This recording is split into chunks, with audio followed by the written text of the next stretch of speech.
Le 7 novembre 2025, l'Académie de la réussite totale du FIAD Boinkom a connu un nouvel épisode captivant sous la direction du coach Kofi Joseph Akpovo, premier conseiller spécial du nouveau comité directeur du FIAD Boinkom.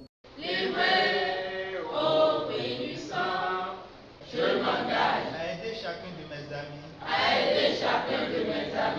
I commit myself to help each of my friends. Lors de cette cérémonie, un hommage solennel a été rendu à la nation et au FIAD par la princesse Fifamé Marie-Trinité et le coach Mériac Adikbeto. Ce moment a ouvert la voie au prince Boronso Hervé, artiste plasticien, d'installer soigneusement chaque intervenant. Comme dans toutes les salles de restauration du FIAD Monde, je nous assure avec une très grande certitude que nous serons abondamment chargés ce soir de la bonne vibration et de l'énergie positive. Et ceci à travers les différentes exhortations. Chers élus, je nous exhorte à notre salutation fraternelle. Nous sommes ensemble pour tout gagner. L'immersion dans le monde des enseignements a alors débuté. Le prince Gbeboudo Aicheme, entrepreneur, a ouvert les échanges avec une exhortation sur le thème « Dieu n'agit pas par pitié ». Dieu n'est pas dans les émotions. Ce n'est pas parce que nous savons plus nous plaindre que Dieu va agir. Mais Dieu agit seulement dans les actions alignées sur ses principes. Quand nous faisons des choses de la bonne manière, nous allons toujours avoir le résultat qu'il faut. Tu peux prier pendant 10 heures par jour. Quand tu vas te plaindre vers Dieu, la seule question qu'il va te poser, as-tu semé? Parce que la moisson, la récolte est réservée pour ceux qui sèment. Les bonnes affaires sont réservées pour ceux qui travaillent dur. Et tant que tu ne décides pas de prendre ta vie en main, Dieu ne changera rien. Nous devons nous dire que Dieu ne nous bénira pas parce que nous savons mieux pleurer, mais il nous bénira parce que nous avons compris et nous appliquons les principes qu'il nous a donnés.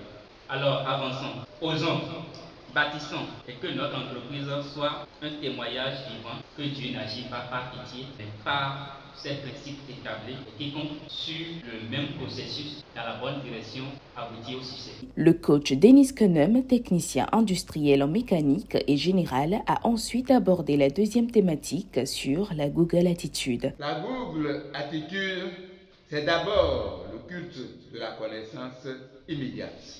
L'étudiant d'aujourd'hui, face à une question, ne s'enferme plus dans l'angoisse du « je ne connais pas ». Il interroge, il cherche, il apprend. L'accès à Google symbolise l'égalité des chances face au savoir. Mais cette attitude ne se limite pas à consulter. Elle exige esprit critique et discernement. Adopter la Google Attitude, c'est épouser l'esprit d'ouverture, la curiosité sans limite, la volonté d'apprendre chaque jour, comprendre que dans le monde moderne, l'ignorance n'est plus une fatalité, mais un choix. La troisième exhortation, quant à elle, a été développée par le prince Eric Alain Amoussou, électrotechnicien. Le mariage n'apporte pas le bonheur. Il révèle ce qu'il y a dans le cœur. Et si tu choisis la mauvaise personne, le mariage peut devenir une prison dorée. Si la personne est égoïste pendant le fiançailles, elle le sera encore plus dans le mariage. C'est pourquoi il vaut mieux être non accompagné, c'est-à-dire seul pour un temps que mal accompagné. Ne confonds pas solitude et isolement. La solitude te prépare, l'isolement t'affaiblit. Être seul pour un temps peut être une protection divine. Parfois, Dieu regarde le mariage pour te protéger d'un naufrage émotionnel. Une pause a été marquée pour le showtime avant de reprendre les interventions.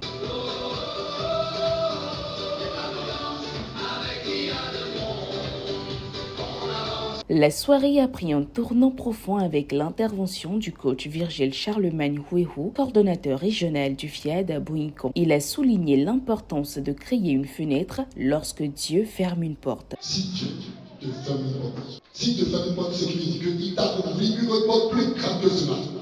Est-ce que cela, c'est du jour au lendemain que la plus grande porte, tu vas accéder à cela?